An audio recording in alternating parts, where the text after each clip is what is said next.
Hey everyone, welcome back to Corporate Decoder, the place where we try to make sense of the financial world so you don't have to. Today we're digging into a company that's making news and not in the way you might expect. We're talking about NioCorp developments and a rather somber reason for their latest filing. So what exactly is an 8K form, you might ask?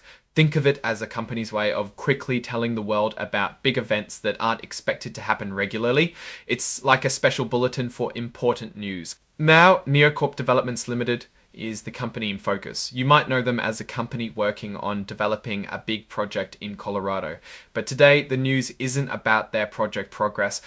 The important date here is July 22, 2025. This is when NioCorp is reporting a significant event that happened just a few days prior. This just tells us they're following the rules for reporting to the Securities and Exchange Commission, or the SEC, which is like the main financial watchdog in the United States. First, a quick note on where NioCorp is based.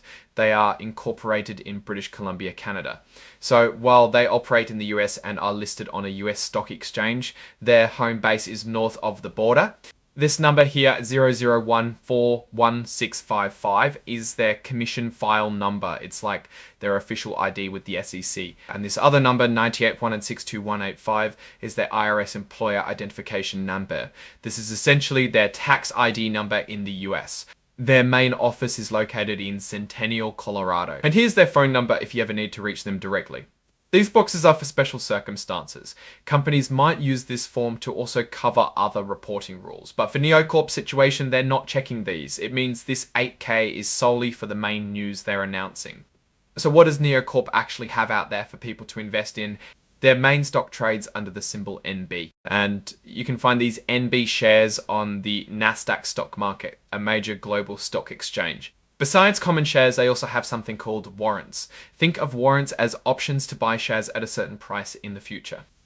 These warrants trade under the symbol WW, also on Nasdaq. The company is also indicating whether it's considered an emerging growth company.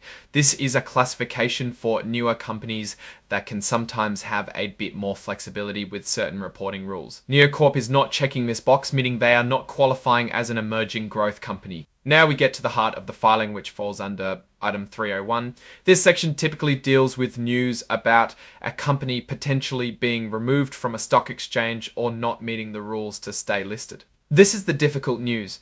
NioCorp is reporting that one of their leaders, Michael Morris, a member of their board of directors, passed away on July 20, 2020, 2020, 2020, 2020, 2025. This is a true tragedy, and the company is clearly expressing its sadness and condolences to his family. Mr. Morris had been with the company for quite some time, joining in 2014 as an independent director. That means he wasn't an employee, but a director chosen to provide an outside perspective and oversight. He held several key roles on the board. He was the lead director, meaning he often guided board meetings. He also chaired the compensation committee, deciding on executive pay, and the nominating and corporate governance committee, focusing on board structure and ethics. And importantly, he was part of the audit committee. The company is expressing its gratitude for his service. It's clear he was a valued member of the team. Here's where the impact on their stock listing comes in. Because Mr. Morris was a crucial part of the audit committee, his passing meant that committee was now short on members. In fact, Nasdaq, the exchange where NioCorp is listed, has a rule that says the audit committee must have at least 3 independent directors. With Mr. Morris gone, NioCorp fell below that requirement. Now, exchanges usually give companies a bit of time to fix this kind of problem. This filing explains that NioCorp has a cure period, which is essentially a deadline to get back into compliance with Nasdaq's rules. They have until either their next shareholder meeting or July 20, 2026, whichever comes first. There's also a special condition. If they hold their annual meeting by mid-January 2026, they'll have until that date to sort things out. This gives them a clear path to follow.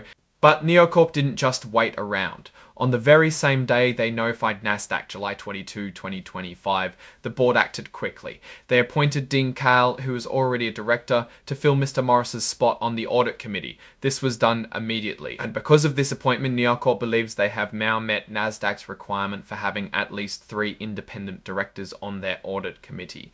This is great news because it means they've likely avoided any immediate delisting concerns.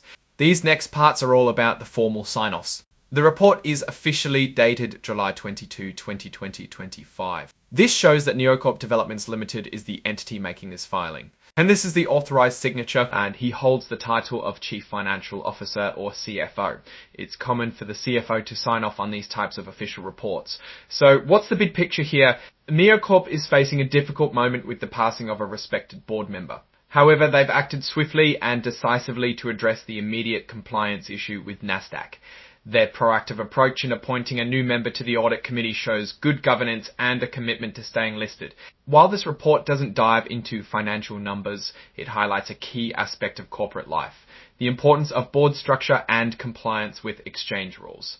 Losing a board member can have ripple effects, and NioCorp's management has navigated this challenge effectively in the short term.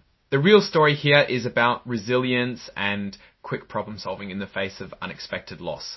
It shows that even during sad times, companies must keep the operational wheels turning to maintain investor confidence and market access. What are your thoughts on NioCorp's quick response to this board vacancy? Do you think their project development will be affected by such leadership changes? Let us know in the comments below. If you found this breakdown helpful, please give this video a thumbs up and subscribe to Corporate Decoder for more straightforward analyses of corporate filings. And hey, join our Discord community too. The link is waiting for you in the description. Thanks for watching, and we'll see you on the next deep dive.